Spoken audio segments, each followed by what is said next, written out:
Good morning, नमस्कार। स्वागत है आपका study I Q YouTube channel पर। मैं वासु। हमारी चल रही थी यूपीएसआई एग्ज़ाम के लिए मैथ्स की सीरीज। इस सीरीज़ के अंदर हमने अब तक कुल मिलाकर के 13 सेट डिस्कस कर लिए हैं। एग्ज़ाम के कंपैरिजन में इन सारे के सारे सेट्स का लेवल काफ़ी ज़्यादा हाई रहता है। पर्पज़ उसका सिर्फ इतना सा है कि बाई चांस एग्ज़ाम का लेवल अचानक से बढ़ जाता है तो आप कोई भी डिफ़िकल्टी फेस ना करें। साथ ही एडवांस मैथ के कोई बहुत ज़्यादा सवाल नहीं आते हैं, लेकिन हमने यहाँ पर पूरा प्रयास किया है कि एडवांस मैथ के क्वेश्चंस को हम लोग काफ़ी ज़्यादा बढ़ाएं। रीज़न ये है कि वो बच्चे जो यूपीएसआई की तैयारी कर रहे हैं उनमें से बहुत सारे बच्चे ऐसे भी होंगे जो एसएससी की एग्ज़ाम देंगे या फिर रेलवे की एग्ज़ाम देंगे, तो उनके लिए भी ये सीरीज़ आपकी बेनिफिशियल रहेगी। इनकी पीडीएफ आपको मिल जाएंगी Vasu study IQ Telegram channel पर, और साथ ही Vasu study IQ doubt group है जहां पर आप एग्ज़ाम रिलेटेड अपने डाउट्स पूछ सकते हैं। इसके अलावा आप प्ले स्टोर पर जाकर के हमारे स्मार्ट कोर्सेज के लिए प्ले स्टोर से स्टडी आईक्यू ऐप को इंस्टॉल कर सकते हैं। तो चलिए फिर स्टार्ट करते हैं आज का अपना सेशन। आपके सामने पहला सवाल देखना जरा, क्वेश्चन ने क्या कहा है। सोल्व करने के लिए आपके पास 30 सेकेंड का टाइम है। जल्दी से आप इस क्वेश्चन को सोल्व करके बता दो कि इसका रिजल्ट क्या होगा।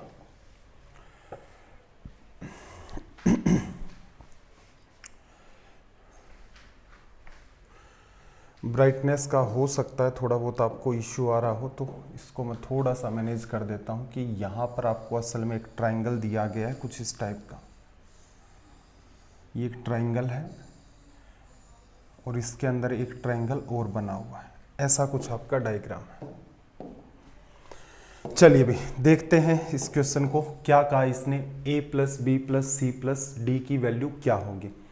डील करने के कई सारे तरीके हैं, एक एक करके हर बात को डिटेल में समझते हैं। देखो, एक तरीका ये हो सकता था कि आप इस एंगल की वैल्यू मान लेते कि x है और इस एंगल की वैल्यू आप मान लेते कि y है।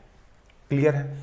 तो यहां से आप कह सकते थे कि भाई इसको जोड़ू मैं a plus X plus D, मैं ऐड कर लेता हूं a plus X plus D. साथ ही इस साइड से मैं b plus Y plus C को ऐड कर देता हूं, plus b plus Y plus का c। क्लियर है। ये पूरा का पूरा मिलकर के कितना बन जाएगा हमारा 360 डिग्री। 360 डिग्री क्यों बना भाई, स्ट्रेट लाइन के ऊपर आप कितने भी एंगल्स बना दो सबका सम निकल के कितना आता है 180 डिग्री। इसलिए ये क्या हो जाएंगे 180 डिग्री का आपका ये पूरा का पूरा एंगल हो गया, यहाँ से 180 डिग्री का ये एंगल और 180 डिग्री का ये एंगल, दोनों का सम मिलाकर के 360। एग्जामिनर ने हमें ए बी सी और डी की वैल्यू पूछी है, यही बात हमारे क्वेश्चन मार्क में दी गई है। एक्स और वाई हमने अज्यूम किया तो इसको रिप्लेस करना पड़ेगा। रिप्लेस करने का तरीका क्या होगा भाई, आप लिख सकते हैं कि अंदर वाले ट्रायंगल में x plus Y plus 70 degree का रिजल्ट क्या बनेगा हमारा 180 degree. x plus Y plus 70 degree 180 होगा, तो यहाँ से आप x प्लस वाई की वैल्यू है वो 110 डिग्री रख सकते हैं। तो इसको आप रिप्लेस कर दोगे किसके साथ, 110 डिग्री के साथ।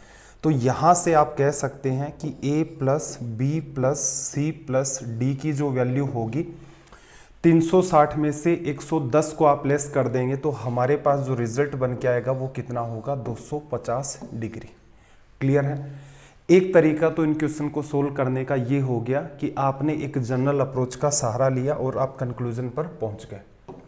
चलो भाई अगली बात को हम लोग यहाँ से डिस्कस करते हैं। और आप क्या कर सकते थे, ध्यान से समझना यहाँ पर, और आप क्या कर सकते थे। देखो, अगर आप कहीं पर भी x और y अज्यूम करते हैं, कहीं पर आप x और y अज्यूम करते हैं तो इनके बजाय आप वैल्यूज को भी अज्यूम कर सकते हैं। बस आपको ध्यान क्या रखना है, कोई भी आइडेंटिटी है वो डिस्टर्ब नहीं होनी चाहिए। जैसे हमने अभी क्या लिखा था यहाँ पर x plus Y plus 70 degree बराबर 180 डिग्री, तो ट्रायंगल के इंटीरियर एंगल का सम 180 डिग्री होगा। इस आइडेंटिटी को आप ब्रेक नहीं करेंगे। आप x और y अज्यूम कर रहे हैं, कोई फर्क नहीं पड़ता, उसकी जगह आप वैल्यू भी अज्यूम कर सकते हैं, क्योंकि x और y मानने से भी सवाल पर कोई फर्क नहीं पड़ता तो वैल्यू मानने से भी कोई फर्क नहीं पड़ेगा। लेकिन ध्यान किस बात का रखना, आपको सिर्फ इतनी सी बात का ध्यान रखना है कि ट्रायंगल के तीनों एंगल का सम 180 होता है, वो कम या ज़्यादा नहीं होना चाहिए। तो क्या कर दें, जैसे इसको मान लेते हैं 30 डिग्री, 70 और 30 100 हो गया, तो ये क्या मानोगे 80 डिग्री। अब जरा गौर से देखना, यहाँ पर ए और डी का दोनों का मिलकर के जो सम है वो कितना निकलेगा, तो आप कहेंगे कि ये तो 180 डिग्री है पूरा का पूरा, 30 ये हो गया, तो इसका मतलब इसका सम कितना हो गया आपके पास 150 डिग्री। ऐसे ही ये पूरा का पूरा जो एंगल है ये आपका कितना होगा 180 डिग्री का। 80 को हटा दोगे तो यहाँ से बी और सी का जो सम है आपके पास वो निकल के आ जाएगा 100 degree. A plus B plus C plus D को ऐड करोगे 150 प्लस 100, आपका क्या रिजल्ट हो गया 250 डिग्री लिखा जा सकता है। अगर आप ज्योमेट्री के अंदर वैल्यू पुट करना सीख गए हैं तो वैल्यू पुट करने के अंदर एक एक्सट्रीम बात भी होती है, क्या कि आप जैसे अलजेब्रा और ट्रिग्नोमेट्री में वैल्यू को जीरो पुट कर लेते हैं, स्पेशली अलजेब्रा के अंदर, वैसे ही अगर आप चाहें तो ज्योमेट्री में भी पुट हो सकती हैं। कैसे? मैंने इस एंगल को मान लिया एक 0 डिग्री, इस एंगल को मैंने 0 डिग्री माना, तो अब आप मुझे बताना ए और बी का जो सम होगा वो क्या 180 डिग्री नहीं होगा? होगा ना भाई, तीनों का सम मिलकर के 180 बनना है, ये तो आपका 0 हो गया, तो ये आपका 180 होगा। ये 0 है, ये 70 है, तो आप यहाँ से कहेंगे कि सर इस एंगल की वैल्यू 110 है। ध्यान क्या रखना है, किसी भी ट्रिग्नोमेट्रिक आइडेंटिटी को डिस्टर्ब नहीं करना है। तीनों इंटीरियर एंगल का सम आपका 180 होना चाहिए था, मेंटेन है। इन तीनों एंगल का सम भी 180 110 हो चुका है, तो इसका मतलब ये दो एंगल बच गए, इनका सम आपका कितना होगा यहाँ से 70 डिग्री। जोड़ दो a plus B plus C plus D, कितना हो जाएगा 180 और 70 आपका 250 डिग्री। उम्मीद है तीनों की तीनों बातें जो मैंने आपको एक्सप्लेन की हैं वो आपको अच्छे से समझ आ गई हैं। एक इंपॉर्टेंट सवाल फिर से आपके सामने स्क्रीन पर, लैंग्वेज को रीड करो जल्दी से और अप्लाई करने का प्रयास करो। 30 सेकंड का आपके पास टाइम है। डायग्राम को मैं थोड़ा सा ठीक बना देता हूं यहाँ पर।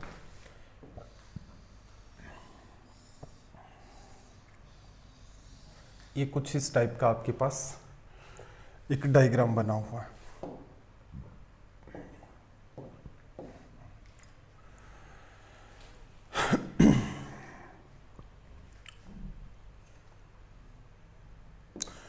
चलो भाई ध्यान से समझना इसका सॉल्यूशन। सवाल ठीक है, अच्छे में कंसीडर कर सकते हैं। ध्यान से क्या समझना है कि आपसे पूछा गया है कि x की वैल्यू क्या होगी, और x की वैल्यू किस फॉर्म में बताई है, पाई a b और c का यूज करके।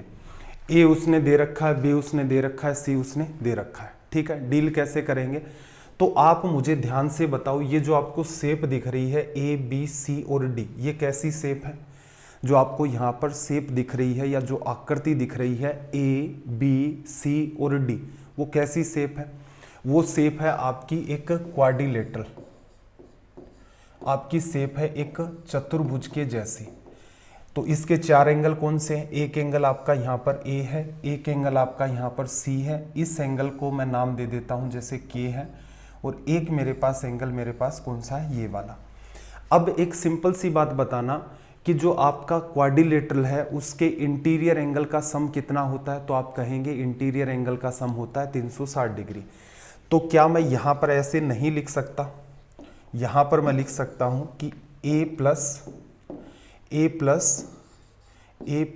सी प्लस एक्स प्लस के, सबका सम मिलकर के कितना हो जाएगा मेरा 360 डिग्री। लिखा जा सकता है 360 डिग्री हो जाएगा। फिर एक सिंपल सी बात और यहाँ पर आप मुझे बताना, ये जो पूरा का पूरा एंगल है मिलकर के किससे मिला है, ये के और बी से। इस पूरे के पूरे राउंड की वैल्यू क्या होगी डिग्री के अंदर, तो आप कहेंगे एक पूरा का पूरा राउंड बन चुका है, एक सर्कल बन चुका है, तो इस पूरे के पूरे एंगल की जो वैल्यू है वो निकल के आएगी 360 डिग्री। इनकी भी क्या बन रही थी 360 डिग्री। तो क्या आप ऐसा नहीं कह सकते कि इसकी वैल्यू क्या होगी 360 के प्लस बी के बराबर? के हमारे पास पहले नहीं था, हमने माना था और ये कैंसल आउट भी हो गया। आपसे पूछा गया था कि x की वैल्यू क्या होगी, तो आप लिखेंगे b माइनस ए प्लस सी को इधर ले आओ, a प्लस का आपका c, तो b माइनस ए प्लस सी, b माइनस ए माइनस सी, ये आपका करेक्ट रिजल्ट हो गया। उम्मीद है आपको सवाल समझ आ गया होगा। चलो एक इम्पोर्टेंट सवाल आपका एंगल बाइसेक्टर का आपके सामने है। लैंग्वेज को ध्यान से रीड करना है, इसके लिए आपके पास 30 सेकंड का टाइम है। जल्दी से आप क्वेश्चन की लैंग्वेज को रीड करो और इसको अटेम्प्ट करो।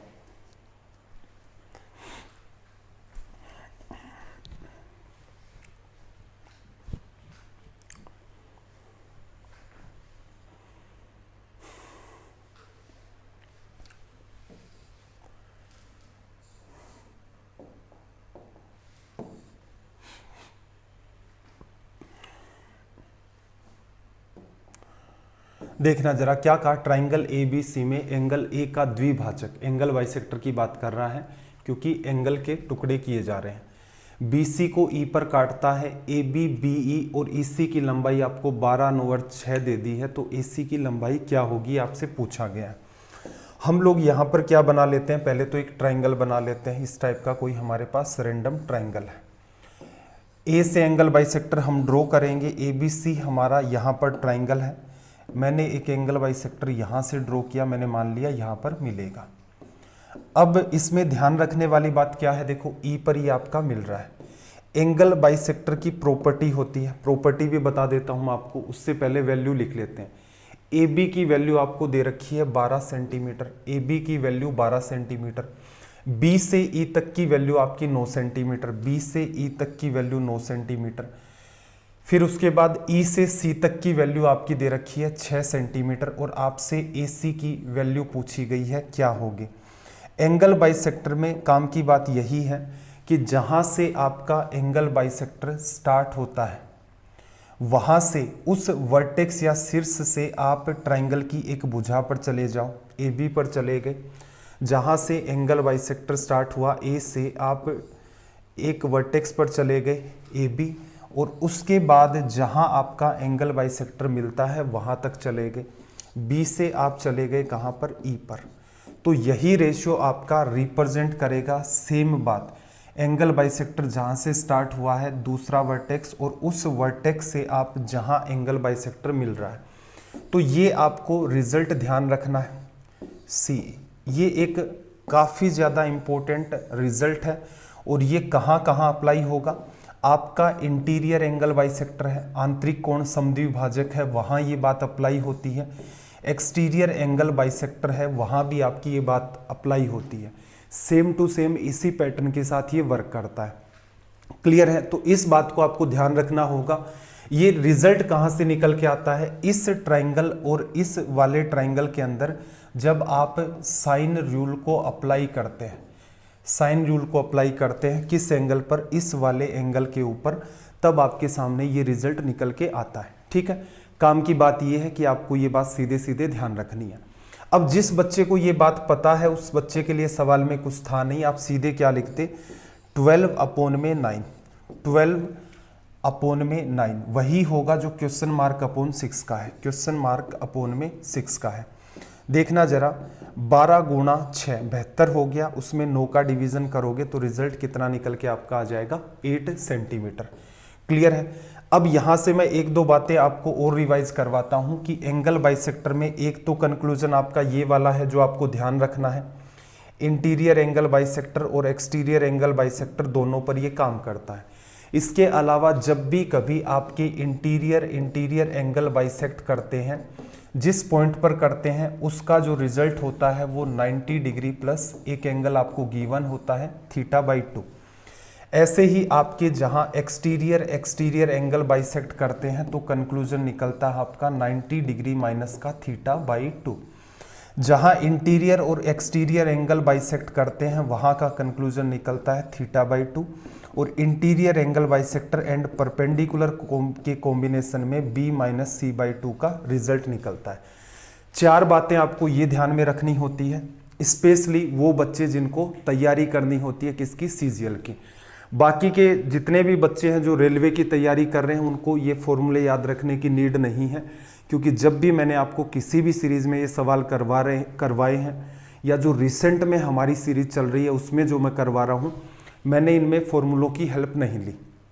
रीज़न ये है कि भाई बहुत सारे फॉर्मूले हैं, जैसे एंगल बाइसेक्टर आप पढ़ते हैं तो एंगल बाइसेक्टर में आपको एक बात तो ये ध्यान रखनी है, एंगल बाइसेक्टर की लेंथ क्या होगी, इंटीरियर का कॉम्बिनेशन, एक्सटीरियर का कॉम्बिनेशन, फिर साइड को किस रेशियो में डिवाइड करता है, एरिया को किस रेशियो में डिवाइड करता है, 4 आपकी ये प्रॉपर्टी। तो कुल मिलाकर के आपको लगभग 10 इंपॉर्टेंट बातें होती हैं जो एंगल बाइसेक्टर के नाम पर ध्यान रखनी होती हैं। लेकिन कौन सी एग्जाम्स के लिए? एसएससी की एग्जाम्स के लिए, साथ ही सीडीएस की एग्जाम के लिए। आप लोगों को ये सब ध्यान रखने की नीड नहीं है, याद रख लोगे तो बहुत अच्छी बात है कि टाइम किल नहीं होगा। लेकिन कोई बच्चा ये कहता है कि सर मेरे ये सब कुछ ध्यान नहीं रहता है, तो आप कंटिन्यूअस सीरीज को देखें। मैंने कहीं पर भी इनका सहारा नहीं लिया, सीधे सीधे सवाल। हालांकि बताया जरूर आपको कि डायरेक्ट आप ऐसे कर सकते थे, लेकिन अगर आपको ये सब नहीं पता है तो कैसे आप डील करेंगे, तो इस कंक्लूजन को भी देखा था। चलिए भाई अगले सवाल की तरफ मूव करते हैं। अगेन इसी पैटर्न पर जो मैंने आपको बात समझाई है, 30 सेकंड का आपके पास यहाँ पर टाइम है। जल्दी से आप इस क्वेश्चन को अटेम्प्ट करके बता दो। और अभी तक सेशन को अगर आपने लाइक नहीं किया तो एटलीस्ट लाइक जरूर कर दें, और हर क्लास के एंड में कमेंट करके जरूर बताया करें कि आपकी मैथ्स में कैसा इंप्रूवमेंट हो रहा है।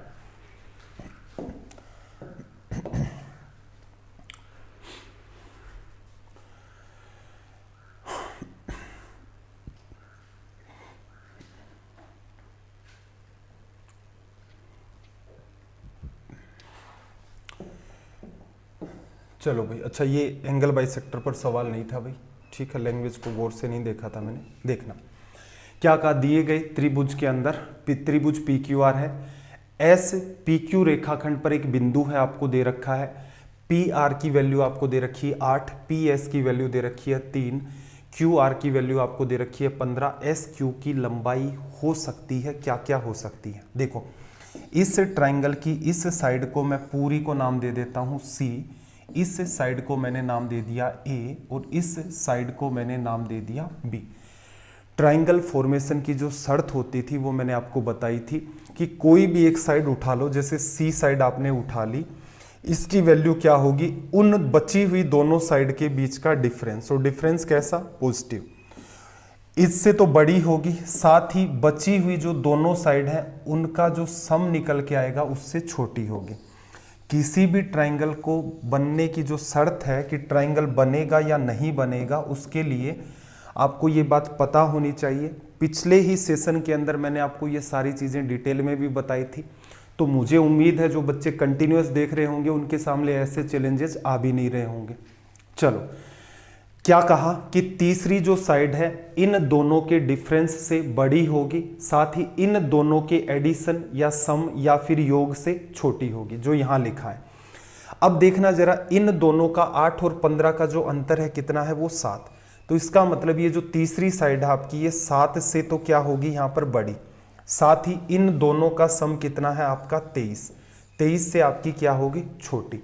लेकिन इसने तो यहां पर 3 वैल्यू तो काम में ले ही रखी है, 3 वैल्यू तो इसने काम में ले ही रखी है, तो मैं यहां पर इसका नाम दे देता हूं x। इस बात को थोड़ा ध्यान से समझना, ये इंपॉर्टेंट है। देखो 7 से बड़ी होगी वैल्यू क्या आपकी 3 + x की, और 23 से छोटी वैल्यू होगी किसकी, 3 + x की। अब मैं पूरे में से 3 लेस कर देता हूं, तो इसमें से अगर मैं 3 लेस करूंगा तो मेरे पास 4 बचेगा, इसमें से 3 घटा दूंगा x बचेगा, इसमें से 3 घटा दूंगा तो मेरे पास क्या बचेगा 20। तो मेरी जो x की वैल्यू यहाँ से निकल के आएगी वो आप कह सकते हैं कि 4 से बड़ी होगी, 20 से छोटी होगी। 20 भी नहीं होगी, 4 भी नहीं होगी, इनके बीच की कोई वैल्यू होगी जो क्या है आपकी एक ही वैल्यू जस्टिफाई कर रही है। ये बात नहीं समझ में आई, एक ही बात आपको समझ में आई कि सर c की जो वैल्यू होगी 15 और 8 23 से छोटी होगी, और साथ ही आपकी वैल्यू ये जो है इन दोनों का अंतर 7 से बड़ी होगी। कैसे डील करें, तो थोड़ा सा दिमाग लगाओ, ऑप्शन की हेल्प ले लो। अगर इसकी वैल्यू आप 4 मानेंगे तो 4 और 3 आपका क्या हो गया 7, 7 आपका रिजल्ट नहीं होगा 4 लेने पर। अगर आप यहां से इस वैल्यू को 13 लेंगे तो ये पूरी वैल्यू 13 और 3 16 होगी, जो 7 से बड़ी है 23 से छोटी है, ये आपका करेक्ट हो जाएगा। मान लो अगले को ट्राई करते आप, तो ये वैल्यू आपकी 20 और ये 3, तो पूरी सी कितनी बनेगी आपकी 23, 23 से तो छोटी होनी चाहिए थी, तो ये आपका रिजल्ट गलत।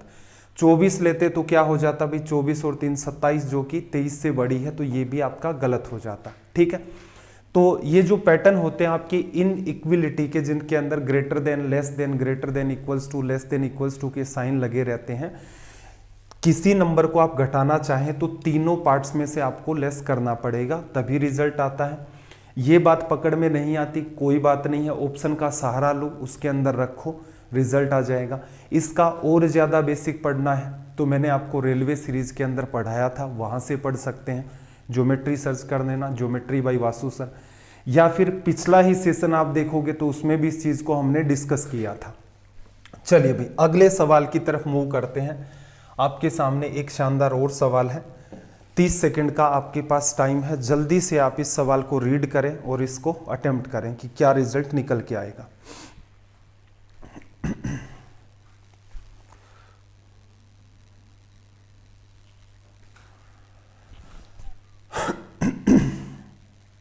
सॉरी,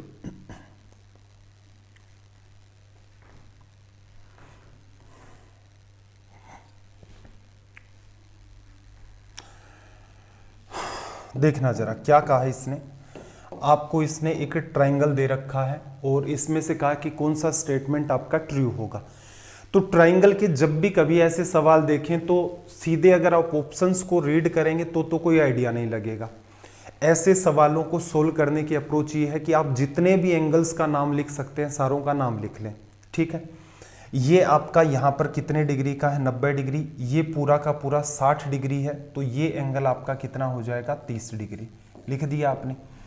अंदर वाले ट्राइंगल ए, बी और सी के अंदर एक 90 है, एक 30 है, तो ये एंगल आपका कितना हो जाएगा, 60 डिग्री। कुछ भुजाएं आपको इक्वल बता रहा है, कुछ भुजाएं इक्वल बता रहा है, तो जायज सी बात है कि दो साइड अगर इक्वल है किसी ट्राइंगल के अंदर, दो साइड अगर इक्वल है तो मस्ट है कि उस पर्टिकुलर ट्राइंगल के अंदर दो आपके एंगल भी क्या होंगे, इक्वल मिलेंगे। मैं आपको इन क्वेश्चंस को सोल्व करने की अप्रोच बता रहा हूं कि यहाँ पर कुछ साइड्स उसने काम में ले रखी है। मैं दिमाग नहीं लगाना चाह रहा कि कौन सी किसके इक्वल है, क्या इक्वल है, बस मुझे एक रिवर्स डायरेक्शन पता है कि ट्राइंगल्स ही आपके चल रहे हैं। एक ट्राइंगल ये है, एक ट्राइंगल ये है और एक ट्राइंगल आपका ए, बी और डी है, ठीक है। तीन ट्राइंगल दिख रहे होंगे, triangle A B C, triangle A D C और ट्राइंगल ए बी डी। तीन ट्राइंगल हैं, इन्हीं की भुजाओं को उसने काम में लिया है, एक साइड दूसरे के इक्वल बता रहा है, तो मस्ट होगा कि किसी न किसी ट्राइंगल का वो हिस्सा बनेगा। अगर किसी ट्राइंगल में दो साइड इक्वल हैं तो ये बात कंपलसरी है कि दो एंगल आपको इक्वल मिलेंगे, कहीं ना कहीं मिलेंगे। तो ये आपकी अप्रोच होती है कि जब आप सवाल किसी को करते हुए देखते हैं तो इन चीज़ों को पकड़ जाते हैं, वरना बच्चे क्या एग्जाम में दिमाग लगाते हैं, अच्छा ए बी ए सी के बराबर है क्या, अच्छा ए बी तो इतना सा है और ए सी थोड़ा बड़ा है, भाई ये तो गलत हो गया, ये तो नहीं होगा। ए बी बी डी के बराबर है तो देखा, अच्छा ए बी ये है आपका और बी डी आपका ये है, तो ये तो 60 डिग्री 30 डिग्री, ये नहीं बनेगा। चलो ए सी बी डी के बराबर है, ए सी आपका ये हो गया, बी डी आपका ये हो गया। अब कन्फ्यूजन पैदा हो गया कि इस पैटर्न को कैसे सोल्व करूं मैं, तो ये तो मेरे पकड़ में ही नहीं आ रहा है। फिर आगे दिमाग लगाओगे सी ए सी डी के बराबर है या नहीं, सी ए सी डी के बराबर है या नहीं, तो ये बात जस्टिफाई हो गई। लेकिन एक पॉइंट पर कन्फ्यूजन आया, तो मैं आपको ये कहना चाह रहा हूँ कि अगर दो साइड इक्वल हैं तो दो एंगल इक्वल होंगे। ढूंढो कौन से एंगल में है, कौन से ट्राइंगल में। इस ट्राइंगल में 60 90 30 नहीं इक्वल है, बड़े वाले ट्राइंगल में 90 60 और 30। इस ट्राइंगल को गौर से देखना, एक एंगल 30 डिग्री, एक एंगल 30 डिग्री। इस एंगल के सामने की ये साइड और इस एंगल के सामने की ये वाली साइड इक्वल होगी, तो तुरंत आप क्या कहेंगे, AC जो है वो आपका CD के बराबर है, AC जो है आपका CD के बराबर है, ये आपका रिजल्ट हो गया। तो ये कुछ अप्रोच होती हैं जिनके ऊपर अगर आपने ठीक ठीक काम कर रखा होता है तो ये तुरंत के तुरंत आपको भीड़ से अलग कर देती हैं। मैं ये नहीं कह रहा यहाँ पर इस सवाल में कोई भयंकर दम वाली बात है, लेकिन मैं ये कह रहा हूँ कि अगर आपको ये अप्रोच पता होती है कि असल में कौन सी चीज़ को सीधे ही पकड़ना होता है, सवाल नहीं सोल्व करना आता, कोई दिक्कत नहीं है, मार्किंग कर दो, जितने भी एंगल पता है सबकी मार्किंग कर दो, कोई फर्क नहीं पड़ता, इधर वाला भी कर दो, 120 डिग्री लिख लो, कोई समस्या नहीं है, ठीक है। उसके बाद इधर देखा तो पता चला दो साइड इक्वल बता रहा है, तुरंत दिमाग में आई बात, दो एंगल इक्वल होंगे तभी बात बनेगी।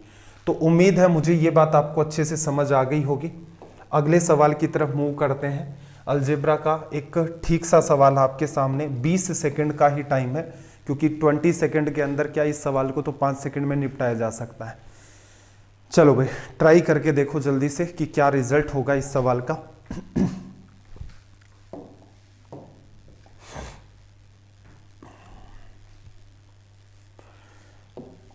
उम्मीद है हो गया होगा। देखना जरा, p प्लस 1/p 112 है, p माइनस 112 की पावर 15 प्लस 1/p की पावर 15। देखो ये चीज़ें कहाँ से आई हैं, तो मैं आपको बता दूं कि अलजेब्रा में हमने 7 पैटर्न पढ़े थे जो सिर्फ 7 ही होते हैं और 8 वैल्यू होती हैं, जिनको अलग अलग बुक्स में कोई बुक वाला 4 छाप देता है, कोई 5 लिख देता है, कोई 6 लिख देता है, लेकिन अलजेब्रा में 8 ही वैल्यू होती हैं जो 7 पैटर्न पर आपकी बेस्ड होती हैं। जिस बच्चे ने ये पढ़ रखा है तो उसके लिए तो ये सवाल कुछ भी नहीं था, इसे वो वर्बली डील कर सकता था कि इसका रिजल्ट ये होगा। ठीक है, फिर भी आप समझने का प्रयास करें कि आपके बात क्लिक नहीं हुई कि यार कैसे सोल्व किया जाए। इंपॉर्टेंट बात ये नहीं है कि आपने एक बार सवाल मैंने सोल्व करके आपको बता दिया, दूसरी बार आप उसको सोल्व करके देख लेंगे, नहीं। ऐसे तो बहुत सवाल हैं, अलजेब्रा के अंदर ही 2000 सवाल हो जाएंगे। इंपॉर्टेंट बात यह है कि कोई भी सवाल आपके सामने पहली बार आता है तो क्या असल में आप कोई अप्रोच डेवलप कर लेते हैं। एक सवाल में आप अप्रोच डेवलप करोगे, वो 50 सवालों में अप्लाई होगी, तो आपकी मेहनत बच गई ना। आपको 50 सवाल नहीं करने, एक सवाल सोल्व करने की आपको अप्रोच डेवलप करनी है। आपने सीधे सीधे देखा कि यार ये तो चलो आसान बात है, 7 पैटर्न में पढ़ा था, लेकिन उधर वाला इतना जो मामला उलझा रखा उसको कैसे डील करें। फिर आपने देखा कि यार ये जो p माइनस 112 है ये बन सकता है, किससे, इसी से बन सकता है। बन रहा है क्या, p माइनस का इधर 112 इधर ले आओ और इसको इधर भेज दो, ये लो भाई बन गया ना, ये बन गया। अब दिमाग लगाना जरा, अब दिमाग लगाओगे, इसकी जगह पर आपको क्या रखना है, p माइनस 112 की जगह माइनस का 1/p रखना है, रख दो, माइनस का 1/p रख दो।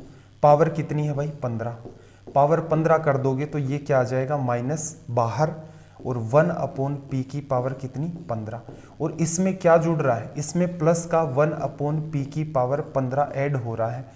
एक वैल्यू पॉजिटिव, एक वैल्यू नेगेटिव, और इस वजह से आपका रिजल्ट क्या निकल के आ गया था, 0। अब काम की बात सुनो, आपने देख लिया कि असल में जब आप पहली बार सवाल को डील करते हैं, अगर आपने वो सवाल नहीं कर रखा है तो तरीका क्या है, कंडीशन और क्वेश्चन को ध्यान से देखो। कंडीशन क्वेश्चन या फिर क्वेश्चन कंडीशन, उसी में कहीं ना कहीं एक क्लू छिपा रहता है। अब ये मत कह देना कि सर मैंने जीवन में अलजेब्रा तो पढ़ा नहीं और मैं क्लू ढूंढता फिरता हूं, नहीं, ये बात सत्य नहीं है। हमेशा ध्यान रखें, आप जितना भी हार्डवर्क करते हैं, हार्डवर्क कौन से वाला, ध्यान से सुनना, समझने को लेकर हार्डवर्क, ट्रिक वाला नहीं। ट्रिक दुनिया का सबसे वाहियात काम है। अलजेब्रा पढ़ोगे, 1 trick, 2 trick, 3 trick, 10 trick. Algebra को अगर आप पूरा का पूरा डिटेल में पढ़ लेना, जितने चैप्टर, जितने पार्ट्स होते हैं अलजेब्रा के, वो ट्रिक से पढ़ने बैठ जाएं तो मेरे हिसाब से 200 से ज़्यादा ट्रिक आपके अलजेब्रा में बन सकती हैं, ऐसी ज्योमेट्री के अंदर। तो इसका मतलब मैं मेहनत की बात कर रहा हूँ, मेहनत घोड़े की तरह नहीं करनी है। ट्रिक नंबर 1 याद किया, ट्रिक नंबर 37, ट्रिक नंबर 420, ऐसे थोड़ा ना याद करोगे। ये वाहियात तरीका, चीज़ों को अंडरस्टैंड करो। 7 पैटर्न है, 8 वैल्यू हैं, और इसके बाद दोनों चीज़ें पढ़ लोगे तो कम से कम 20 टाइप के सवाल बनते हैं। 20 टाइप के सवाल बनते हैं, लेकिन सोल्व करने की सबकी अप्रोच सेम है।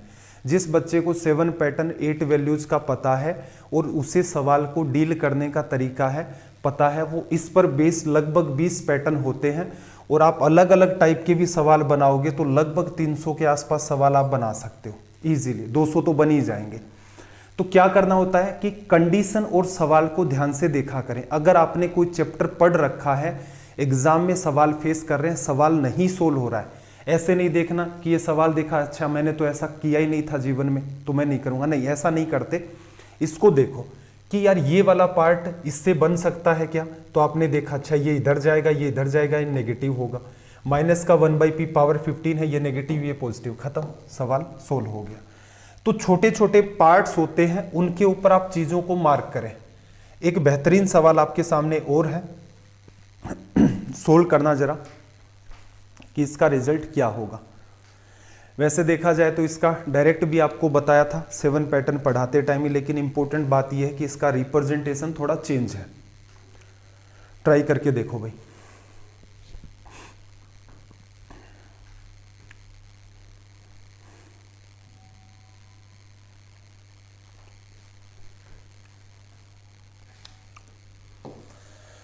चलिए, उम्मीद है सोल्व हो गया होगा। देखना जरा क्या कहा इसने इस पर्टिकुलर क्वेश्चन के अंदर। कि a plus B upon under root A B 10√2 है, फिर आपने देखा a माइनस बी अपॉन में अंडर रूट ए बी। अब ये चैलेंज सामने आ गया कि यार इसने ऐसा क्या कर डाला कि यहाँ से ये वैल्यू क्रिएट हो गई जबकि नीचे वाली वैल्यू आपकी क्या है, सेम है। कुछ भी दिमाग नहीं लगा पा रहे हो तो क्या कर दो, कंडीशन को सोल्व कर दो। ए में upon under root A B का डिवीजन, बी में अपॉन के अंदर अंडर रूट ए बी का डिवीजन। जैसे ही आप डिवीजन करते हैं अंडर रूट ए से ये कटेगा तो ये वैल्यू आ जाएगी under root A by B, लिखा जा सकता है। ऐसे ही b में आप डिवीजन करोगे अंडर रूट ए बी का, अंडर रूट बी से b कटेगा तो ऊपर अंडर रूट बी बन जाएगा और नीचे आपके पास क्या मेंटेन है, अंडर रूट ए, लिखा जा सकता है। इसकी वैल्यू कितनी दे रखी है, 10 अंडर रूट 2। चलो एक समाधान तो आपने कर दिया। फिर ऐसा अगर यहाँ किया तो कंडीशन में भी अप्लाई करना होगा। अंडर रूट ए बी का डिवीजन a में करोगे तो ये वैल्यू आपकी क्रिएट होगी a अपॉन में b का अंडर रूट और माइनस यहाँ डिवीजन करोगे तो b अपॉन में a का अंडर रूट, ये लिखा जाएगा। ठीक है, अब बात पकड़ में नहीं आ रही है। ठीक है, नहीं पकड़ में आ रही कोई बात नहीं। अगर मैं इसको x मान लूँ, अगर मैं इस पूरी की पूरी वैल्यू को x मान लूँ तो क्या ये मेरी वैल्यू 1/x नहीं है? अंडर रूट a अपॉन में b को मैंने x माना है तो क्या मेरा यहाँ पर जो अंडर रूट में b अपॉन a है वो 1/x नहीं होगा? तो आप कहेंगे बिल्कुल होगा। तो इसका मतलब ये वैल्यू आपको दे रखी है 10 अंडर रूट 2 की। ठीक, ये वाली वैल्यू की अगर बात करें तो ये क्या है आपकी, इसको आपने क्या मान रखा था, यहाँ पर आपने इसको x माना था, ये 1/x हो गया। अब एक कन्वर्जन आपको सिखाया था कि पॉजिटिव से नेगेटिव में जाएंगे तो आप क्या करेंगे, अंडर रूट कहाँ से उठाया है, ये मैंने 7 पैटर्न से उठाया है। 7 पैटर्न के अंदर पहले x प्लस 1/x से स्क्वायर पर जाना, x माइनस 1/x से स्क्वायर पर जाना, x प्लस 1/x से क्यूब पर जाना, x माइनस 1/x से क्यूब पर जाना, 4 पैटर्न। x प्लस 1/x को x माइनस 1/x में कन्वर्ट करना, 5वां पैटर्न। x माइनस 1/x को x प्लस 1/x में कन्वर्ट करना, 6ठा पैटर्न। बड़ी पावर से छोटी पावर पर जाना, पावर 4 से पावर 2, पावर 2 से पावर 1 नेगेटिव का, पावर 1 आपका पॉजिटिव का। ये आपके 7 पैटर्न होते हैं। तो वहां हमने क्या सीखा था, वहां हमने सीखा था कि पॉजिटिव से नेगेटिव जा रहे हो तो इसका स्क्वायर करोगे, 10 का स्क्वायर 100 और गुणा में 2। ये वैल्यू अगर मैंने k मानी या a मानी तो यहाँ जो वैल्यू आएगी वो क्या होगी, a स्क्वायर माइनस का 4। पॉजिटिव से नेगेटिव में जाते हो, ये बन गया मेरा कितना, इसका स्क्वायर करेंगे ये 100 गुणा में 2 200, 200 में से 4 लेस कर दोगे तो कितना आ जाएगा, अंडर रूट का 196 लिखा जा सकता है। इसकी वैल्यू क्या आ जाएगी आपकी 14। तो ये आपका करेक्ट रिजल्ट होगा। ठीक है, एक बार मैं थोड़ा सा आपको रिलेट करवा देता हूँ। रिलेट करवाने के लिए कौन सी जगह चूज करें, हम लोग ये ले लेते हैं। देखो एक बार देख लो इस 7 पैटर्न वाली बात को।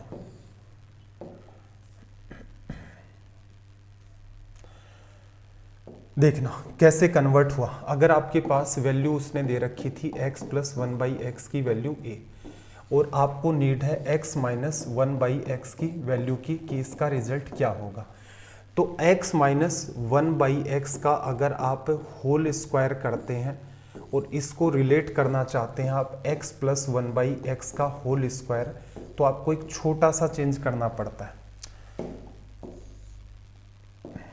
ये वाला पार्ट हटाना पड़ेगा। देखो, हाँ देखो, इसके स्क्वायर से रिलेट करवाते हो तो यहाँ क्या बनेगा, x का स्क्वायर प्लस 1/x का square minus 2 into x 1/x, minus का 2 बनेगा। यहाँ x square 1/x square plus का 2 बन गया। इक्वल करना है तो यहाँ क्या कर दो, माइनस का 4। अब क्या कर रहे हैं, मैं दोनों ही चीज़ों का अंडर रूट कर देता हूँ। यहाँ से अंडर रूट आप करेंगे तो x माइनस 1/x की वैल्यू आ जाएगी अंडर रूट में x प्लस 1/x, जिसकी वैल्यू हमने क्या मानी थी, यहाँ पर a मानी थी, जिसकी वैल्यू हमने यहाँ से a मानी थी, तो a का स्क्वायर माइनस का 4। ये वो पैटर्न है जो आपको सिखाया गया था। अब जिस बच्चे को ये वाली बात पता है तो मुझे एक सिंपल सी बात बताओ, उससे ये अनवांटेड काम नहीं करना। पहली बात तो ये है, रीज़न जब इन पैटर्न्स को हम लोग पढ़ते हैं 7 पैटर्न्स को, तब हर बात को सिखाया जाता है आपको कि ऐसे ऐसे करना है। ये आपका x प्लस 1/x का पैटर्न है, वो आपका x माइनस 1/x का पैटर्न है। सोल्व करोगे तो इसका स्क्वायर 200, ए स्क्वायर माइनस का 4, अंडर रूट में 196, रिजल्ट कितना आ गया 14। सवाल आपका खत्म। चलिए भाई अगले क्वेश्चन की तरफ मूव करते हैं। एक अच्छा सवाल आपके सामने, अगेन टाइम है आपके पास 20 सेकंड का। मुझे उम्मीद है 20 सेकंड में कर ले जाओगे। थोड़ा सा कॉमन सेंस लगाना है, बाकी कुछ है नहीं खास।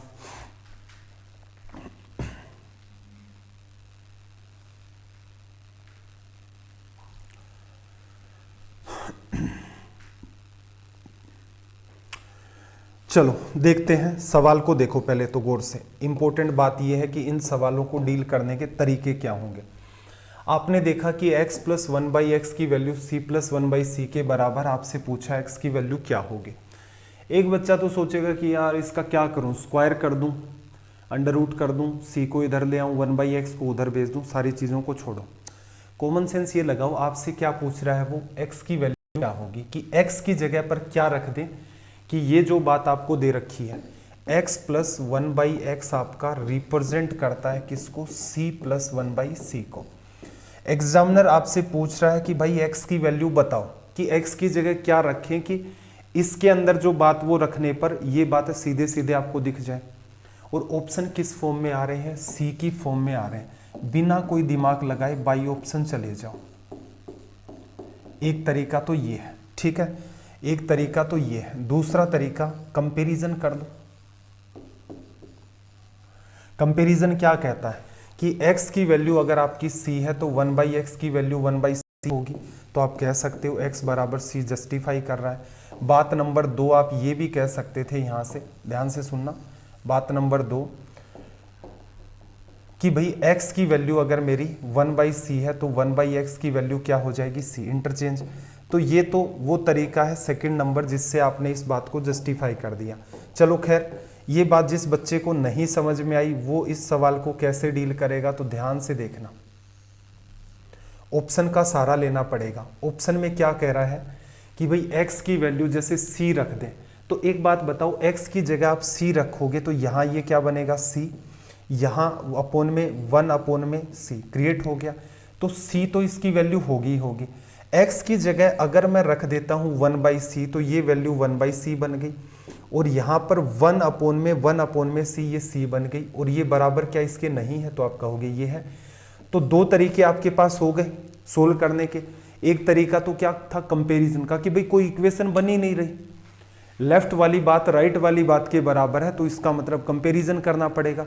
दूसरी बात, चलो ऊपर से चली गई, कोई समस्या नहीं है, बाई ऑप्शन तो जा सकते थे ना, कि अगर ये बात x में लिखी ये बात इस वाली बात के बराबर है तो क्या किया जाए, अगर ये वाली बात इस वाली बात के बराबर है तो क्या किया जाए, x की वैल्यू ऑप्शन से उठा करके रख दो। जैसे मान लो कोई बच्चा कहता है कि सर हमारे पास तो पहला ऑप्शन बाई चांस यहाँ तो ये था, ये आ जाता, 0 रखना जरा x की जगह, x की जगह 0 रखोगे, ये 0 ये अनंत, अनंत तो हो ही नहीं सकता, तो 0 वाला सिनेरियो तो खत्म हो गया। बचे हुए ऑप्शन के अंदर क्या है, c सब के अंदर ही है, तो c को तो चेक ही मत करो, चाहे क्या कर लें 2c को चेक कर लें, तो यहाँ 2c रखते 1 अपोन में 2c आ जाता, तो यहाँ तो c प्लस 1/c है, एक्स्ट्रा में 2 आ गया ऊपर नीचे, क्या करोगे, तो ये आपका पार्ट हट गया। अगर आप c स्क्वायर रखते तो ये वैल्यू आपकी c स्क्वायर बनती, ये अपोन में 1 अपोन c स्क्वायर, ये इसके बराबर है ही नहीं दिखने में, तो ये हट गया। तो इस बात से कोई फर्क नहीं पड़ेगा कि आप जो चेक कर रहे हो वो ऑप्शन पहले नंबर पर है या चौथे नंबर पर है। इंपॉर्टेंट बात यह है कि सवालों को डील करने का एक तरीका होता है, कब आता है, जब आप सही दिशा के अंदर मेहनत करते हैं, पहली बात, फिर किसी को आप प्रॉपर मैनर में सोल्व करते हुए सवाल को देखते हैं। ये सवाल ऐसा था, आप इसे वर्बली डील कर सकते थे। चलिए भाई अगला सवाल आज के सेशन का, ट्रिग्नोमेट्री का एक सवाल है आपके सामने, 20 सेकंड का आपके पास टाइम है। सवाल इस टाइप का है कि आप चाहें तो इस सवाल को वर्बली डील कर सकते हैं।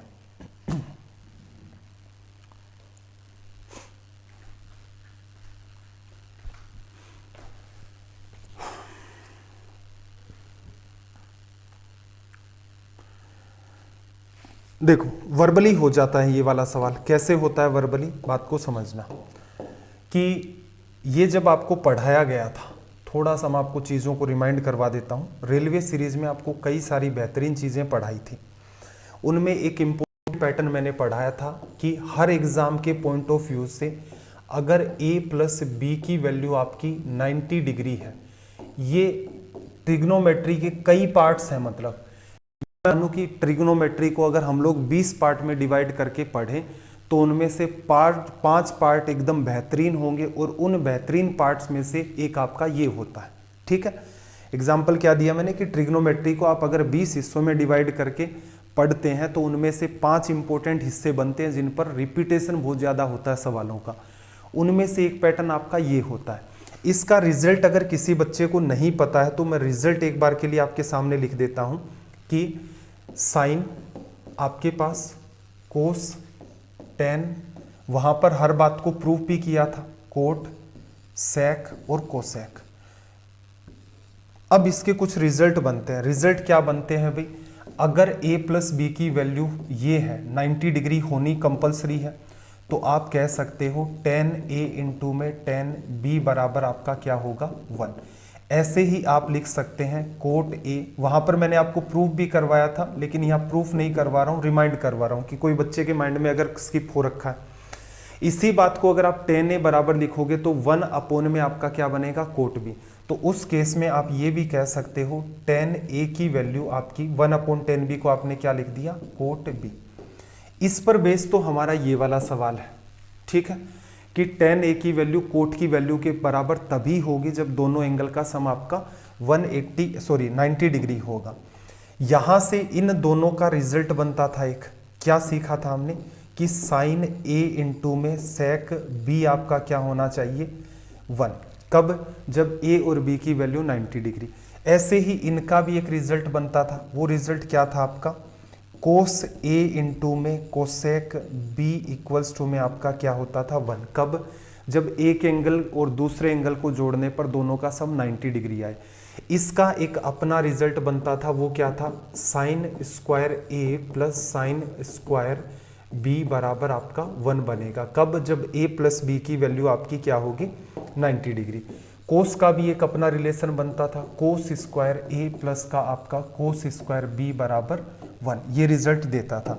यहीं से अगर आप ठीक ठीक दिमाग लगाएं तो इससे भी एक रिजल्ट बन रहा है, क्या कोस a बराबर 1 अपॉन कोसेक b लिख दोगे, उसको क्या लिखोगे साइन b। तो आप यहां से ये कह सकते हो कि कोस a की वैल्यू आपके साइन b के बराबर होगी। कब, जब a प्लस बी का सम 90 डिग्री आएगा। तभी तो आप कहते हो ना कि साइन 30 की वैल्यू कोस 60 के बराबर है, लिखते हो ना साइन 30 की कोस 60 के बराबर। अगर पैटर्न आपको पता है तो आप ये भी कह सकते हो कि साइन 15 डिग्री की वैल्यू कोस 75 के बराबर होगी। उससे भी ऐसा ही एक आपका रिजल्ट निकल के आ जाएगा कि कोस b की जो वैल्यू है वो आपकी साइन a के बराबर होती है। इन बातों का यूज करके इस पैटर्न पर जो सीरीज के सवाल बनते हैं वो सोल्व किए जाते हैं। सीरीज के कौन से, sine square 1 degree, sine square 2 degree, sine square 3 degree plus plus plus sign 90 degree. आगे भी ले जाए 180 ले जाए 270 ले जाए, कोई फर्क नहीं पड़ता, पैटर्न यही है। तो कुल मिलाकर के ये इतनी सारी गिनी चुनी आपकी बातें होती हैं। मोस्ट इंपॉर्टेंट पैटर्न आपका होता है ट्रिग्नोमेट्री के अंदर। इवन दो रेलवे की जो जीडी की एग्जाम होती है उनके अंदर भी इस पैटर्न से सीधे सीधे सवाल बनते हैं। जिस बच्चे को इसका पूरा का पूरा बेसिक देखना है तो सर्च करना trigonometry by Vasu sir, railway series में धूमधाम से पढ़ा रखा है। कंक्लूजन इतने ही है, तो जिन्होंने पढ़ रखा है मेरे ख्याल से उनका रिवीजन हो गया होगा। अब अपने वाले सवाल पर आते हैं कि अपना जो सवाल है उसको कैसे सोल्व करेंगे। ठीक है, 7 पैटर्न पर आपने बेहतरीन कमांड बना ली तो तुरंत आपने देखा कि भाई टेन की और कोट की वैल्यू जो है वो इक्वल है। कब हो सकती हैं, जब टेन का एंगल a था और कोट का एंगल आपका 40 डिग्री प्लस 2x, दोनों मिलाकर के कितने बने 90 डिग्री, तभी ऐसा होगा। पढ़ा ना अभी 10a equals to cot b if a plus b equals to 90 degree, तभी पॉसिबल है। तभी तो आप ये कहते हैं 10 30 डिग्री की वैल्यू कोट 60 के बराबर होगी, 10 60 की वैल्यू कोट 30 के बराबर होगी, 10 45 कोट 45 के बराबर होगा, क्योंकि जो इक्वल 10 और कोट को इक्वल कर रहे हैं आप, वहां a प्लस बी आपका क्या बन रहा है 90 डिग्री। 10 0 कोट 90 के बराबर होता है, क्योंकि 0 और 90 को जोड़ दो 90 बनता आपका, लिखा जा सकता है। चलिए ये काम आपको करना था, 45 उधर चला जाएगा तो यहां पर अच्छा क्या किया हमने, ओके, सोल्व करते टाइम गड़बड़ कर दी थी। 3x की जो वैल्यू है 45 उधर चला गया, 45 डिग्री बचा। x की यहाँ से वैल्यू जो है डिवीजन कर दोगे, 15 डिग्री आपका रिजल्ट हो जाएगा। क्या इतना लिखने की नीड थी? नहीं भाई, बिल्कुल नहीं लिखना था, सीधे सीधे जोड़ते। x प्लस 2x प्लस आपका ये वाला पार्ट, x प्लस इसको जोड़ोगे 2x, 3x plus 45 equals to 90, 45 भेज दोगे, 3x के बराबर आपका क्या हो जाएगा 45। x की वैल्यू कितनी आ जाएगी आपकी 15 डिग्री। चलिए भाई, इसी पैटर्न पर बेस्ड आपके पास एक सवाल है, मुझे उम्मीद है आप इसको विद इन 20 सेकेंड सोल्व कर देंगे। रीड भी करना है, सोल्व भी करना है। पेन का यूज नहीं करना, बस इस बात का ध्यान रखना है, पेन को टच भी नहीं करोगे, बिना पेन का यूज किए आप इस सवाल को सीधे सीधे अटेम्प्ट करेंगे।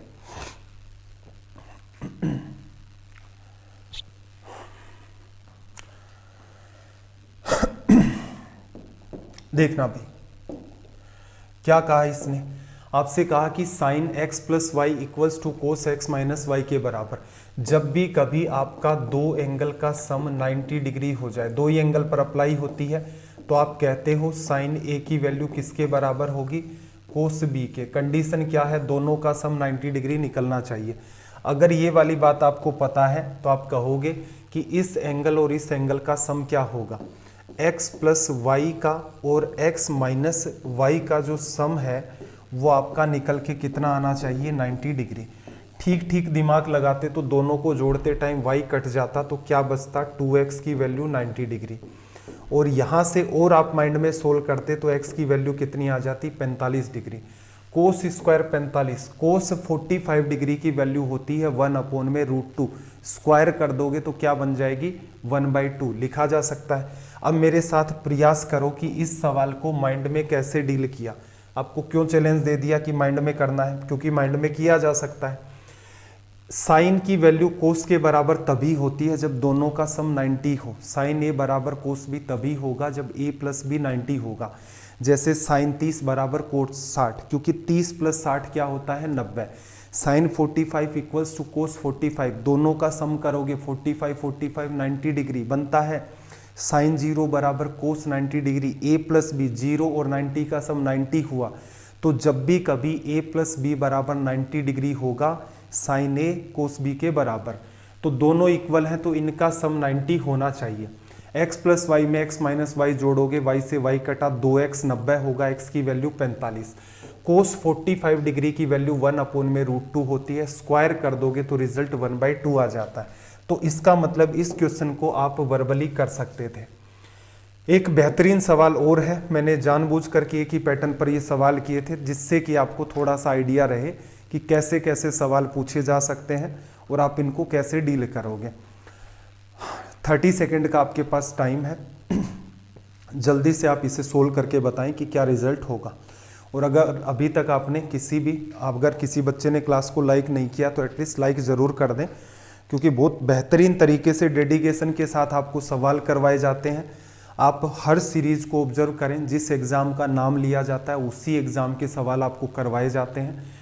लेवल उस पर्टिकुलर एग्ज़ाम से हम लोग थोड़ा बूस्ट करके रखते हैं, क्योंकि हर साल हमेशा ही ऐसा होगा, आप किसी भी एग्ज़ाम का ट्रेंड देख लें, धीरे धीरे क्या होता है उनका लेवल आपका बूस्ट होता रहता है।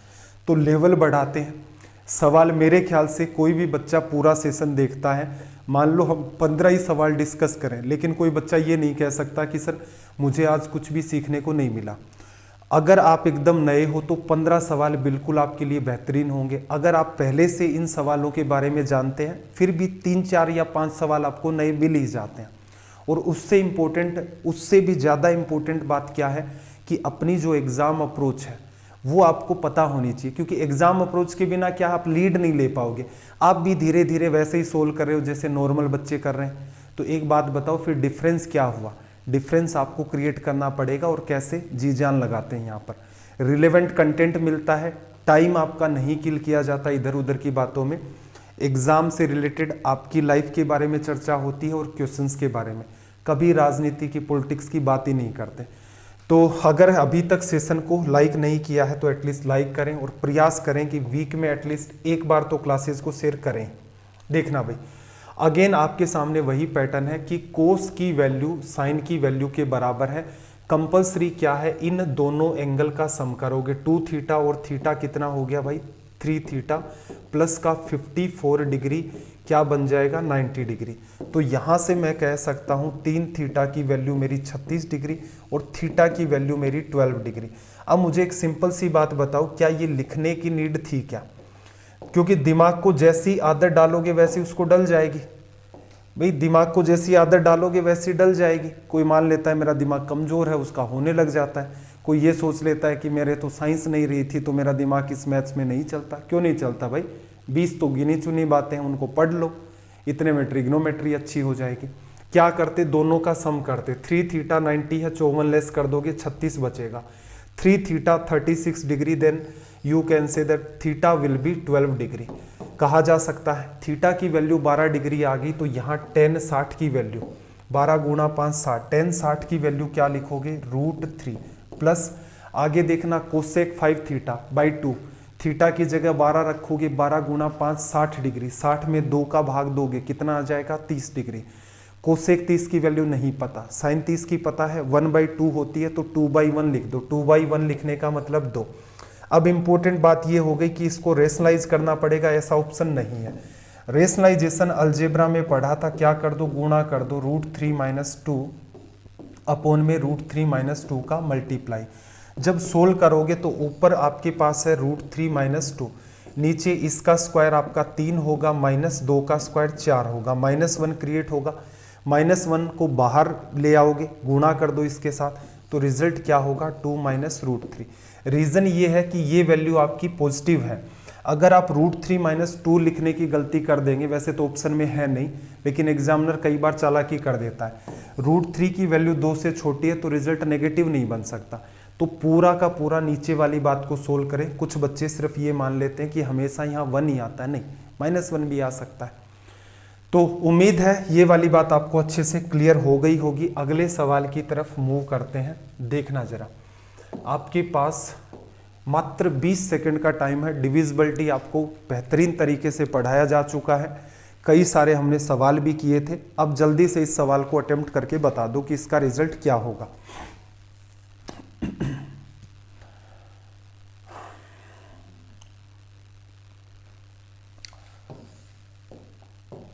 चलिए भाई देखना जरा क्या कहा इसने। इसने आपसे ये कहा कि सबसे बड़ी संख्या जहां पर स्टार को रिप्लेस करना है, सबसे बड़ी संख्या जहां पर स्टार को रिप्लेस करना है ताकि संख्या 9 से डिविजिबल हो सके। 9 से डिविजिबिलिटी का नियम क्या कहता है? 3 का नियम ये कहता है कि सारे के सारे नंबर्स का डिजिट्स का सम कर लो, 3 से अगर वो डिविजिबल है तो नंबर 3 से डिविजिबल होगा। यही बात 9 के लिए एप्लीकेबल होगी कि सारे के सारे डिजिट्स का सम कर लो, अगर उसमें 9 का डिवीजन जाता है तो वो 9 से डिविजिबल है। 6 के लिए क्या करते थे? 3 से भी डिविजिबल हो, लास्ट में नंबर के इवन हो। 18 से डिविजिबिलिटी का क्या था? 9 से डिविजिबल हो और उसका यूनिट प्लेस आपका इवन होना चाहिए, मतलब 9 और 2 से डिविजिबल। सोल्व करें, स्टार की जगह क्या आएगा? पहले तो इन सब का सम कर लो। 6 9 15 16 और एक आपका 17, 9 6 15 2 17, 17 में स्टार जोड़ना है और 9 का डिवीजन क्या होगा? 9 का डिवीजन करना है। अब नंबर में सबसे बड़ी संख्या आपको पूछी है तो सबसे बड़ी क्या रखोगे? अगर आप 9 रखते हो 26 में भाग नहीं जा रहा, 3 रखोगे 20 में नहीं जा रहा, 1 रखोगे 18 में जा रहा है, तो ये आपका क्या हो गया? सॉल्यूशन। चेक करने का एक और भी तरीका होता है। कई बार एग्जामिनर क्या है, काफी बड़ा नंबर आपको दे देता है। काफी बड़ा अगर आपके सामने नंबर है तो क्या करो, जो 9 बन रहा है उसको तो हटा ही दो, कंप्लीट ही हटा दो। 6 और 2 8 बचा, प्लस आपके पास स्टार है, उसमें आपका 9 का डिवीजन, तो इसकी जगह सिर्फ और सिर्फ दिए गए ऑप्शन में से एक ही जस्टिफाई कर सकता है, ये आपका रिजल्ट हो जाएगा। तो ये कटिंग भी हमने सीख रखी थी कि ऐसे नंबर को कैसे कट किया जाए। एक शानदार सा सवाल 10 सेकंड में ही हो जाएगा, लेकिन आप लैंग्वेज को रीड करें। 20 सेकंड का आपके पास टाइम है। स्टेटिस्टिक अगर आपने प्रॉपर मैनर में नहीं पढ़ रखी है तो मेरे ख्याल से इस सवाल को नहीं कर सकते। एक बार भी पढ़ रखा है तो ये सवाल तुरंत सोल्व हो जाएगा।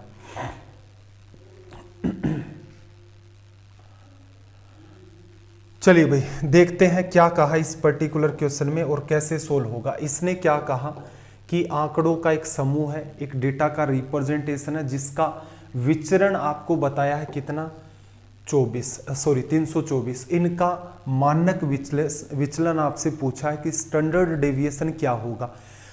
स्टेटिस्टिक्स हमने जब पढ़ी थी तो पढ़ा था स्टैंडर्ड डेविएशन जो है वो अंडर रूट होता है किसका, वेरिएंस का। बताया भी था, 2 सेशन हुए थे।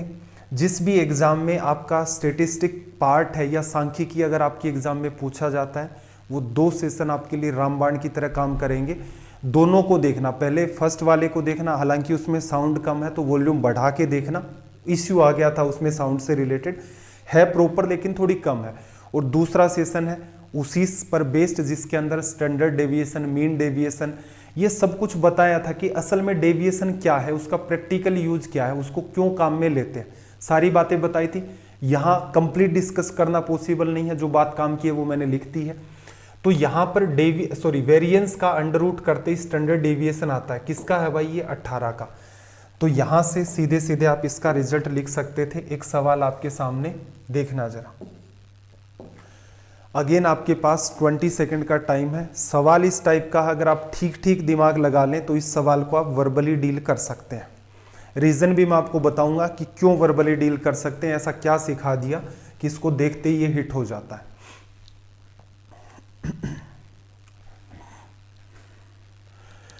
चलिए भाई देखना जरा क्या कहा इस पर्टिकुलर क्वेश्चन के अंदर। आपसे इसने कहा कि 7 सेंटीमीटर त्रिज्या वाले हेमिस्फेयर या फिर अर्धगोले का curved surface area, curved surface area ही पूछा ना, वक्र पृष्ठीय क्षेत्रफल क्या होता है। कर्व्ड सरफेस एरिया ये वाला होता है, इसे लिखते हो 2πr²। कहाँ से आता था, अगर आप टोटल स्फेयर या गोला लेते हैं तो इसका क्या होता है, टोटल 4πr²। जब आप इसे 2 हिस्सों में कट कर लेते हैं तो आपके पास ऊपर वाले के साथ 2πr² बचता है। अगर आप हेमिस्फेयर का टोटल सरफेस एरिया निकालेंगे तो उसमें क्या हो जाएगा, ये πr² और ऐड हो जाता है। लेकिन हमें तो ऊपर वाला पार्ट कर्व्ड सरफेस एरिया पूछा है, जो कि हमें अच्छे से पता है क्या होगा, 2/πr² लिखा जा सकता है। अब इसको आप वर्बली कैसे कर सकते थे, कैसे इसका रिजल्ट 308 आएगा, तो बात को ध्यान से सुनो। ये मेंसुरेशन 3D जब आपको पढ़ाया गया था तो एक आपको याद करवाई थी रेडियस की टेबल। याद करना या ना करना आपकी मर्जी है, लेकिन जिस बच्चे ने उसको याद किया और रेलवे की जो एग्ज़ाम देकर आए थे, मेरे पास कम से कम 30 या 35 बच्चे ऐसे हैं जिन्होंने स्पेशली मुझे इस बात के लिए मैसेज किया कि सर रेडियस की टेबल काम आई थी। उस टेबल को ध्यान से देख लेना। रीज़न क्या, आपको क्या सिखाया था, रेडियस 7 होती है तो πr² की वैल्यू 154 होगी। रेडियस 14 अगर आपके पास होती है तो ये आपका 616, रेडियस 21 होती है तो ये 1386, रेडियस आपके पास 28 होती है तो ये 2464, रेडियस 35 होती है तो 3850। तो ये सब कुछ आपको सिखाया जा चुका है। असल में आपको 2/πr² निकालना था, 7 की वजह से 154 आता, उसका डबल कर देते तो रिजल्ट कितना आ जाता, 308। इस पर्टिकुलर सवाल को अगर आप गौर से देखें और जैसा हमने पढ़ा है उस पर बेस्ड करें तो मेरे ख्याल से सवाल वर्बली होगा। कैसे, रेडियस 7 है, 2/πr² निकालना है, πr² की वैल्यू 154 होगी, डबल कर दो कितना आएगा, 308 आएगा। तो ये रिजल्ट आ गया। अब ये सवाल टिपिकल कैसे बनते हैं, टिपिकल ऐसे बनते हैं कि अभी जैसे जिसने रेडियस की टेबल याद कर ली वो बच्चा ऐसे भी सोच सकता है कि सर ये तो एग्जाम में कोई कर देगा। अरे भाई कोई कर देगा, लेकिन इतना फास्ट थोड़ा ना कर देगा हर कोई, सब ऐसे करेंगे। 22/7, रेडियस 7 है, 7 का स्क्वायर, इसका करना है दुगुना, 7 से 7 कट गया, इससे इसको गुणा करोगे 154 आएगा, डबल करोगे ये रिजल्ट आएगा। और एक आप हो 10-15 सेकंड यहाँ पर किल हुए, आपका टाइम किल हुआ, यहाँ पर कुछ भी नहीं हुआ, सवाल को रीड किया, सीधे सीधे हिट कर दिया। चलो कुछ सवाल और हैं 3-4, उनको भी डिस्कस कर ही लेते हैं। चलो, अपना UPSI सीरीज चल रही है ना, UPSI सीरीज का ये वाला पार्ट, 1 मिनट, इसकी लिमिट आउट हो चुकी है तो इसका समाधान करते हैं। देखना जरा क्या कहा इसने।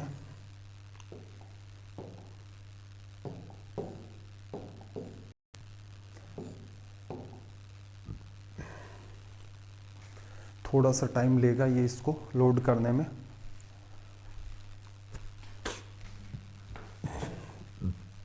चलिए भाई, आपके सामने एक सवाल है, जल्दी से आप इसे रीड करें। 20 सेकंड का टाइम है, काफ़ी लंबा चला जाएगा तो कोई दिक्कत नहीं है, चलो अगली क्लास के अंदर सोल्व कर लेंगे।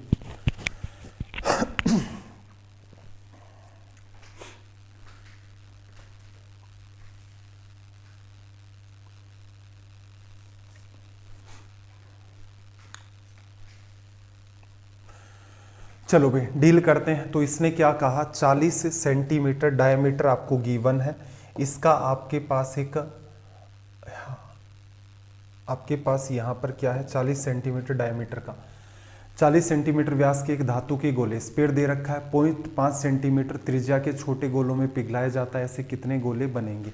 बात नंबर 1, स्पेयर बन रहा है तो आपको स्पेयर का वॉल्यूम पता होना चाहिए। आपका अगर गोला बन रहा है तो आपको पता होना चाहिए कि गोले का वॉल्यूम क्या होगा। तो किसी भी स्पेयर का आप वॉल्यूम लिखते हैं 4/3 पाई आर क्यूब, ये लिखा जाता है। बात नंबर 2, हमने और क्या सीखा था, जब भी कभी आप एक बड़ी आकृति से n छोटी छोटी आकृतियां बनाते हैं तो ऐसे केसेस में पहले का वॉल्यूम और सब का मिलाकर के जो वॉल्यूम होता है वो सेम होता है। जब भी एक आकृति को दूसरी आकृति में कन्वर्ट करते हैं, मान लो आपके पास पिघला हुआ 10 किलो लोहा है, बड़ी सी बोल है 10 किलो लोहे की, आपने उसकी 10 एक जैसी छोटी छोटी गेंद बना दी, सबका वजन मेजर करोगे तो कितना आएगा, 10 किलो। तो इसका मतलब एक आकृति से दूसरी आकृति में जब आप कन्वर्ट करते हैं तो वॉल्यूम सेम रहता है। क्या हमेशा सेम रहेगा? नहीं। एग्जामिनर चाहे तो लैंग्वेज में एक बार डाल सकता है कि इतना पार्ट वेस्ट हो गया तो उसको हटा दो, कि 10 किलो था उसमें कह देगा 20% वेस्ट हो गया, तो 10 किलो का 8 किलो छोड़ो, 8 किलो को कन्वर्ट कर दिया पूरा का पूरा, तो कोई इश्यू वाली बात नहीं है। तो एक आकृति से आप n आकृतियां बना ले, या फिर इसी का वाइस वर्सा, आपके पास n छोटी छोटी आकृतियां, उनको मिलाकर के आपने एक बड़ी शेप बना दी, वॉल्यूम फिक्स रहेगा।